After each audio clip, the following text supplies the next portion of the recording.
Bom, vamos então para o nosso bloco 1, parte 3, e neste momento nós vamos tratar sobre barreiras e dimensões de acessibilidade. Né? Quais são as barreiras que nós ainda temos, mas o que nós podemos fazer para que as pessoas tenham acesso a todos os locais. O que é uma barreira? É um entrave, é um obstáculo, né? É uma atitude que impeça qualquer forma de participação social da pessoa, né? A pessoa acaba não tendo possibilidade de ter o exercício de seus direitos, a acessibilidade, a liberdade de movimento, de expressão, né? A comunicação, ou você acaba limitando o acesso à informação, à compreensão, ou para que as pessoas consigam andar com segurança, circular com segurança. E segundo a Lei Brasileira de Inclusão, nós temos as barreiras urbanísticas, arquitetônicas, nos transportes, nas comunicações e na informação, atitudinais e tecnológicas. E aí, como exemplo, nós temos aqui algumas charges. Uma delas diz que escadaria não, rampa é a solução. O direito de ir e vir é um direito universal do ser humano, e, no entanto, a pessoa que é cadeirante não tem acesso à biblioteca da sua escola, por exemplo. Ou, aqui, um cadeirante que não consegue acessar os livros porque estão muito no alto. Né? Ou outro que não consegue ir ao toalete, ao banheiro, porque onde ele tem que passar na rotatória ali, né? Não consegue porque o espaço não passa a cadeira. Ou quando alguém que atua, né, de um modo geral, na representação que está mais abaixo aqui da charge, e que a pessoa atua no mercado de trabalho e aqueles bens e serviços que ela oferece, essa pessoa não tem acesso. Embora aqui esteja representando um cadeirante que quer ter acesso a um local no qual ele trabalhou, ele diz assim, está vendo aquele edifício, moço? Eu também trabalhei lá. Hoje, na maioria deles, eu não posso entrar.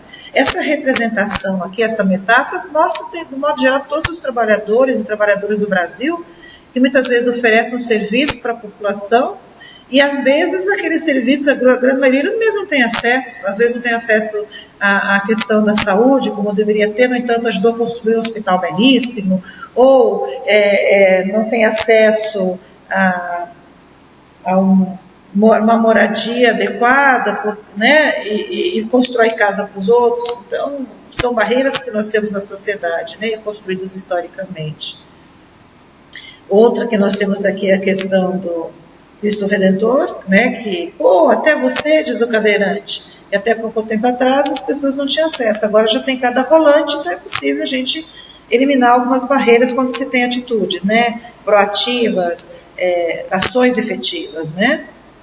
E aí, um outro exemplo que eu quero trazer para vocês aqui, de como a gente pode remover barreiras, dar acessibilidade às pessoas, né, é quando a gente tem capacidade de observar as questões arquitetônicas e criar situações em que a gente possa fazer com que as pessoas tenham acesso a todos os lugares, aos instrumentos também, né, os utensílios, ferramentas, tecnologia assistiva, o que a gente faz para que todas as pessoas possam ter acesso a tudo, né? Também as barreiras comunicacionais, como é que a gente pode fazer uma comunicação interpessoal, escrita e virtual, de modo que as pessoas tenham acesso, né? A questão das línguas de sinais, a questão também de você escrever em braille, quantos livros nós temos em braille, né? Então, assim, como é que nós podemos criar situações efetivas para as pessoas terem essa comunicação adequada, garantida, né? E também com metodologias e técnicas, né? O que nós podemos fazer, por exemplo, pensando na educação para as pessoas que têm alguma deficiência, que métodos e técnicas, que currículo que nós temos que observar para que as pessoas também todos aprendam, né? E há outras que são mais sistêmicas, são garantias programáticas, que têm políticas públicas, normas, regulamentos, né? Como é que, de modo sistêmico, ou seja, organizado, programático, nós conseguimos criar situações e políticas para que todas as pessoas se sintam incluídas e que isso efetivamente se torne prática, não só uma lei, porque a gente tem muitas leis lindas no país, mas muitas delas não são realmente aplicadas. E atitudinais, que para mim é uma das, eu diria, mais cara, porque quando a gente muda a nossa atitude diante do outro, quando a gente se coloca no lugar do outro, nós podemos mudar a nosso modo de viver e de ser e lutar para que todos tenham seus direitos garantidos. Então, essas atitudes que ainda preconceituosas, de discriminação, de estigmas que estão introjetadas em nós, elas precisam ser desconstruídas. Por isso, para mim, uma das primordiais é que a gente mude nossas atitudes para que a gente consiga garantir tudo. Uma não precede a outra, uma não tem que ser antes da outra, mas, de modo geral, nós temos que lutar para que todas as formas de barreiras sejam removidas, né? Então, aqui temos um exemplo, né, de uma escola indígena do lado esquerdo, que ainda há muitas no país, em que nós temos escolas cobertas de palha, sem paredes, em que as pessoas, elas têm um pouco material, muitas vezes o material que é levado para essas escolas não são indígenas, mas também escolas do campo, são aquilo que sobrou na cidade, né? No entanto, nós também temos possibilidade de ter uma atitude propositiva e positiva, que é o caso que nós estamos vendo aqui do lado direito, uma escola do povo Chavante, ela tem o respeito de uma colmeia, né? Então, assim, a abelha e o mel ali é importante para a questão do povo. E aí você tem uma escola que represente, né, na sua questão arquitetônica, esse aspecto cultural. Então, isso é uma forma de você dar acessibilidade. Outro exemplo também é essa escola Tatu, em Barra do Garças, que também, por acaso, é do povo Chavante. O tatu é um animal importante para a cultura deste povo, e essa escola está assim representada. No rabo, então, você tem a despensa, na cabeça você tem a biblioteca, no corpo do tatu você tem as salas de aula. Então, assim, mais do que só um formato de algo que é importante para eles, né, que faz parte da cultura, mas também a simbologia disso, do que cada representação da escola tem, mostra que é possível a gente fazer diferente, né? Nesse caso, contemplar a questão cultural do povo. O outro exemplo também é a escola do povo, a escola aqui do povo chiquitano, povo indígena chiquitano. As casas, tanto no Brasil como na Bolívia, do povo chiquitano, elas são com esse formato que nós estamos vendo aí à esquerda. Você tem como se fosse uma varanda, né, uma área no meio aberta. Do lado direito e do lado esquerdo você tem normalmente quartos. Às vezes, aos fundos, então a cozinha, né, porque eles fazem normalmente separado por causa do fogo. Isso, assim, historicamente, as casas do povo chiquitano, elas são construídas deste modo. E aí, a escola deles, então, em 2015, eu tirei essas fotos, em 2015 eu estive lá também com o povo chiquitano, e aqui está um pouco longe, mas se vocês observarem o formato dessa escola, ela segue esse padrão da moradia. Você tem as salas de aula nas laterais, e no meio você tem uma varanda, e lá mais ao fundo da varanda é que você vai ter daí a sala dos professores, a cozinha, e mais uma outra de sala que fica da direção. Mas ela segue o padrão chiquitano, da moradia. Então, respeita, é aquela questão do pertencimento. A pessoa se sente, ela vai para aquele local, percebendo que isso ali representa parte daquilo que é a sua cultura, né? Bom, e aí a questão da acessibilidade atitudinal, então, eliminar discriminações, estigmas e estereótipos. E aí eu faço questão de ler para vocês essa publicação da Secretaria da Diversidade, né? E aí diz o seguinte: fruto de processos históricos, sociais e culturais, gênero, identidade, sexualidade e orientação sexual, além de fortemente relacionados, se imbricam de maneira complexa e dinâmica em diversas áreas sociais e requerem contribuições analíticas que considerem perspectivas transdisciplinares e, ao mesmo tempo, as considerem no plano da ética dos direitos humanos numa perspectiva emancipatória. Então, quando a gente consegue entender tudo isso, e a gente trabalhar num currículo de modo transdisciplinar, né, a gente consegue eliminar discriminações, estigmas e estereótipos. Esse é o desejo de todos que querem uma educação com qualidade social, né? Então, qual é a premissa básica? Se eu conheço, eu respeito, eu valorizo, eu transformo a sociedade e eu posso ter um mundo melhor. Em cima disso que nós temos que trabalhar, né? E aí, qual é a diferença, então, em igualdade e equidade? Você conhece o conceito de equidade? Então, olha só, igualdade. Você sai, né, do mesmo lugar, todo mundo junto, né? A caixa aqui representada, você vê a geração do mesmo tamanho, só que as pessoas têm tamanhos diferentes. Então, será que as pessoas vão ter acesso igual, né?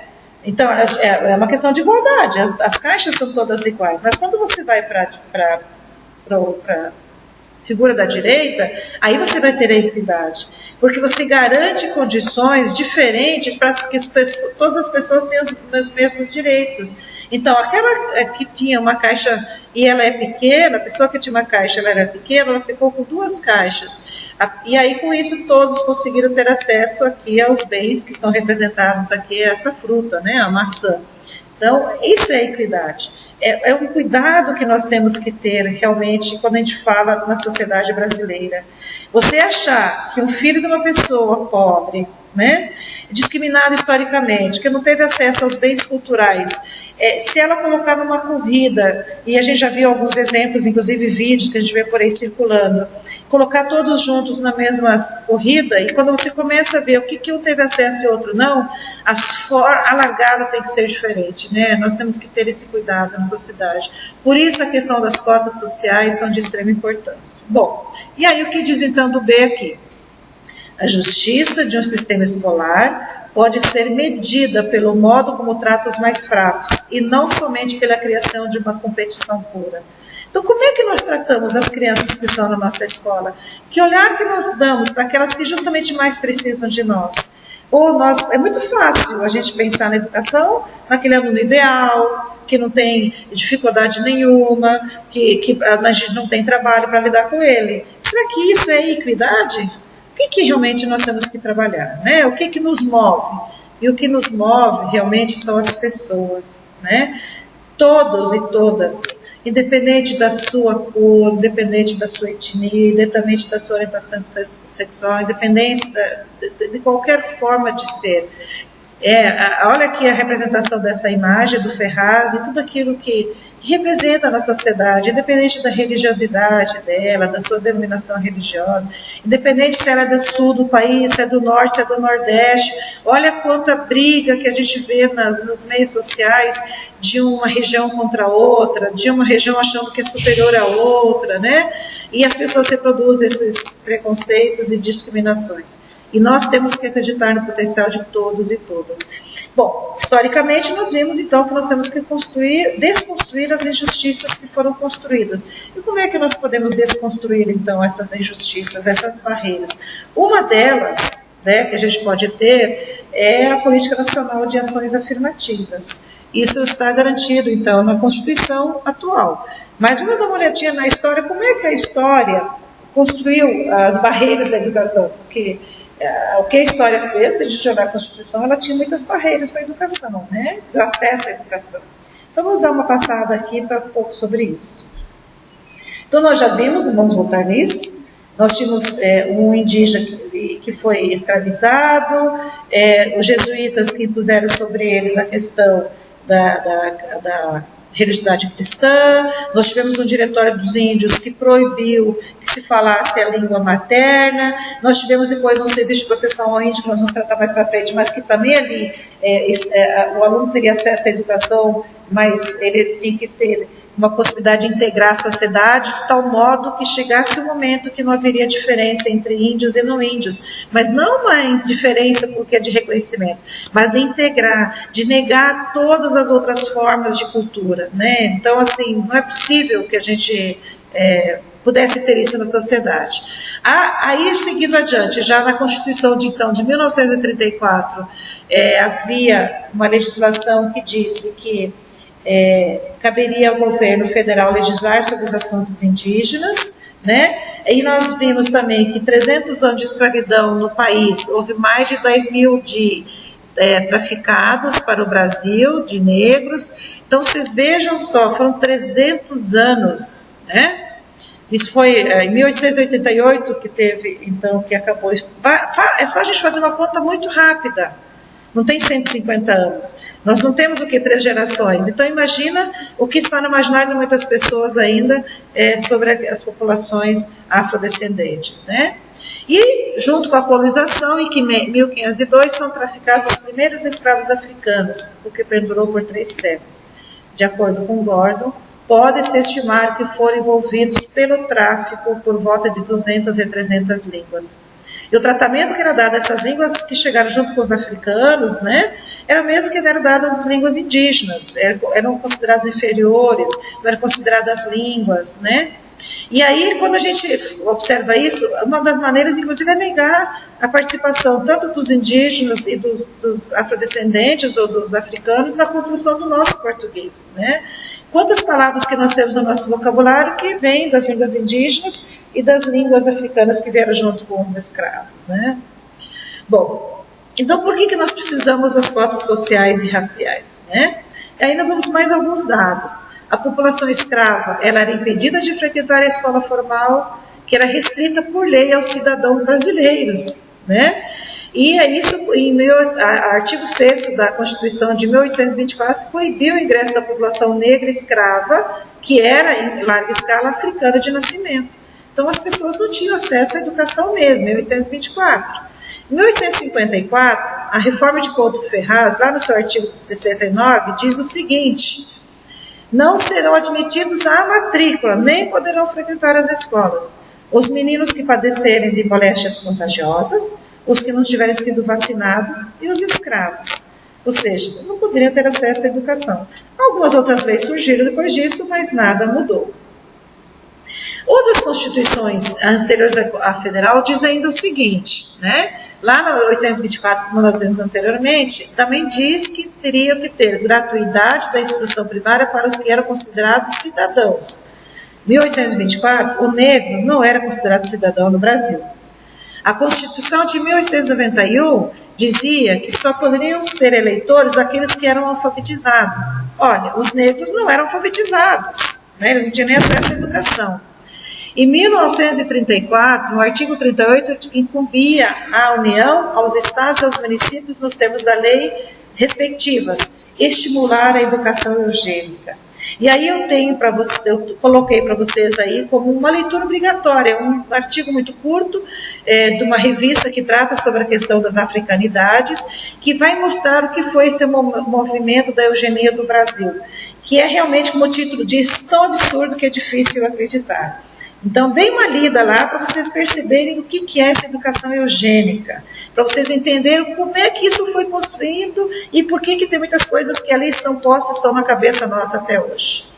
E, em 1937, então, a palavra raça, ela percorreu poucos anos até a chegada da Constituição de 1937, né, que a retirou. Assim, o novo artigo 122, apenas dizia que todos são iguais perante a lei. Em 1946, não eram tolerados movimentos sociais que exigissem a igualdade entre brancos e negros. Ou seja, em 1946, que dá uns 73 anos por aí, né? Muito, muito recente. Em 1967 e 1969, tem o artigo 50 que diz assim: a Constituição assegura aos brasileiros e aos estrangeiros residentes no país a inviolabilidade dos direitos concernentes à vida, à liberdade, à segurança e à propriedade, que nos termos seguintes está escrito assim, no parágrafo 1º, todos são iguais perante a lei, sem distinção de sexo, raça, trabalho, credo religioso e convicções políticas. O preconceito de raça será punido pela lei. Nós estamos em 2019. E nós ainda estamos vendo que o preconceito de raça não está sendo punido pela lei como deveria. Ou seja, a questão de sexo, de trabalho, de religião, nós estamos a todo momento, as pessoas, de alguma maneira, condenando determinadas manifestações religiosas. Por mais que isso estivesse lá garantido na lei, isso não acontece, né? Então, é preciso que isso mude, né? É preciso que isso mude. E aí vem a Constituição de 1988, que nós já vimos lá, né, com o artigo 6º, que são direitos sociais à educação, saúde, trabalho e moradia, né? E aí, no artigo 208, diz que o dever do Estado com a educação será efetivada, né, mediante a garantia de acesso ao ensino obrigatório e gratuito, é direito público e subjetivo, seja de cada um, né, é subjetivo, não tem como as pessoas não terem direito à educação. E aí, está escrito no capítulo 3, ainda da Constituição, na seção 1, sobre a educação, assim se lê no seu artigo 205. A educação, direito de todos e dever do Estado e da família, será promovida e incentivada com a colaboração da sociedade, visando ao pleno desenvolvimento da pessoa, seu preparo para o exercício da cidadania e sua qualificação para o trabalho. O artigo 206 ainda diz: igualdade de condições para o acesso e permanência na escola. Quando nós olhamos os dados de acesso e permanência, nós vamos ver exatamente quais são as pessoas que mais evadem, quais são as pessoas que desistem da escola. Será que todos têm a igualdade de acesso e permanência? Não há, a gente sabe disso. E outras leis foram surgindo até a chegada da lei das cotas em 12.711, que foi em 2012. Né? Então, veja, de 88 até 2012, quantos anos se passaram para que a gente começasse a ter realmente uma lei que tentasse corrigir e que tenta corrigir o que historicamente foi imputado, colocado sobre todos aqueles povos que não tinham o padrão europeu como era preconizado. Né? Então, o que aconteceu? O que essa lei traz, então, para nós? Que é uma política afirmativa. Então, o direito à igualdade e as cotas sociais na educação. A importância dela no cenário brasileiro. E aí, os seguintes artigos dessa lei resumem a sua intenção. As instituições federais de educação superior reservarão, no mínimo, 50% de suas vagas para estudantes que tenham cursado integralmente o ensino médio em escolas públicas, né? Ou seja, tem que ter essa garantia, porque nós sabemos que ainda por toda a história dos investimentos que aconteceram nas escolas públicas, nós ainda temos muito a ser feito para que a gente possa garantir uma educação com qualidade social. Seguindo adiante, parágrafo único. Então, no preenchimento das vagas desse artigo, 50% deverão ser reservados a estudantes oriundos de famílias com renda igual ou inferior a 1,5 salário mínimo. Ou seja, além de ter estudado em escola pública, não é só isso. Ele também tem que ser alguém que tem uma situação financeira mais inferior, né? Ou seja, que a pessoa não tenha condições de se sustentar tanto quanto os outros na sociedade. E o artigo 4º, então, desse decreto, porque esse decreto é que vai regulamentar essa lei 2.711, ele vai dizer o seguinte, né? Somente poderão concorrer às vagas reservadas de que tratam os artigos 2º e 3º. Para os cursos de graduação, os estudantes que tenham cursado integralmente o ensino médio em escolas públicas, em cursos regulares, ou no âmbito da modalidade de educação de jovens e adultos. E no artigo 3º, em cada instituição federal de ensino superior, né, as vagas em que trata o artigo 1º desta lei serão preenchidas por curso e turno por autodeclarados, pretos, pardos e indígenas, em proporção no mínimo igual à de pretos, pardos e indígenas na população da unidade da federação onde está instalada a instituição, segundo o último censo do Instituto Brasileiro de Geografia e Estatística. Ou seja, você vai ter que fazer essa comparação para que eles possam ter acesso realmente ao ensino superior. Então, quantos por cento, né? Essa proporção, no mínimo igual de pratos, pardos e indígenas. Seguindo adiante, então, aí no artigo 4º, as instituições federais de ensino técnico de nível médio reservarão, no mínimo, 50% de suas vagas para estudantes que cursaram integralmente o ensino fundamental em escolas públicas. Então, a nossa instituição na qual nós atuamos, o que nós estamos, tem garantido isso?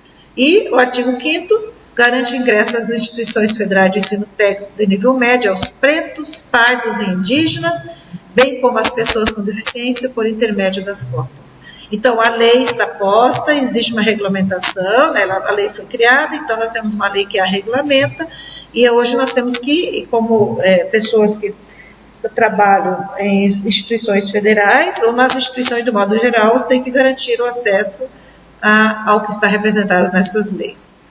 E aí, gente, o que significou então essa lei 12.711 para o acesso ao ensino superior? Eu trago esses dados aqui do INEP de 2017 para mostrar que é possível, sim, quando você garante uma lei e que ela seja aplicada, né, você garante o acesso. Então, vejam só, os dados do INEP apontam que durante os anos de 2012 a 2015, a quantidade de estudantes de escolas públicas que ingressaram nas universidades federais saltou de 28 mil para mais de 78.350 alunos. Nós tivemos aí quase 50 mil a mais, né? Em relação à etnia, levando em conta a declaração de raça, né? Passou de 14 mil para mais de 46 mil. Olha só o que isso representa. E em relação ao acesso pela renda da família, né? Avançou de 1.706 para mais de 36 mil pessoas que tiveram, então, acesso à educação. Vejam só o que significou em termos de ampliação de acesso a essas pessoas na educação, no ensino superior, né? E os declarados pretos ou pardos avançaram consideravelmente no ensino público superior. Passou de mais de 900 mil para mais de 2 milhões, né? Mais de 2 milhões de pessoas que conseguiram acesso por meio, então, da Lei 2.711. O que esses dados nos mostram, então? Né? Diante desses dados, percebe-se que a Lei 12.711 tem se tornado um instrumento na construção de um país mais justo e democrático, pois tem possibilitado que os brasileiros marginalizados historicamente possam, gradativamente, ter acesso à educação em nível superior. E isso é inclusão. Então, quando você tem uma lei e você a aplica, né, você tem inclusão. Né? E aí, portanto, é necessário asseverar que uma ação afirmativa é como uma ação reparatória, compensatória ou preventiva, que busca corrigir uma situação de discriminação e desigualdade infligida a certos grupos no passado, presente ou futuro, através da valorização social, econômica, política ou cultural desses grupos durante um período limitado. A ênfase em um ou mais desses aspectos dependerá do grupo visado e do contexto histórico-social. Quem disse isso é Moleque 2002. E aí, gente, como se encontra na instituição na qual nós atuamos, estudamos a implementação da lei? Como nossos colegas a têm assumido? Como que nossos colegas tratam aqueles estudantes, aquelas estudantes que entram por meio das cotas? Né? Como é que nós temos recepcionado, atendido, atuado com esses estudantes que ingressam via ações afirmativas? Nós temos nos preocupado com a questão do material, nas nossas atitudes, na busca de soluções? Como exemplo, o que pode ser feito, nós destacamos então parte do edital 022 do Instituto Federal do Mato Grosso, que mostra aqui então o acesso, né? Nós temos aqui um exemplo, que vocês podem observar com calma depois, que estão aqui reservados realmente o acesso às pessoas com deficiência, né? A gente tem essa possibilidade. Além disso, nós temos também a questão das escolas públicas, a questão de renda e assim por diante, né? Então, é possível a gente ter uma questão de reserva de vagas a partir de quando a gente observa a lei. Depois vocês podem olhar esses dados com calma. Nós temos também aqui outra possibilidade de mostrar, que é do Rio Grande do Sul, a resolução 322 de 2014, e aí eles vão dizer aqui os dados também, a questão dos cursos técnico nível médio, graduação, quantos por cento do curso de pós-graduação, né, como é que isso acontece. Eles têm os processos seletivos em que tem provas adaptadas, filmadas em livros e assim por diante.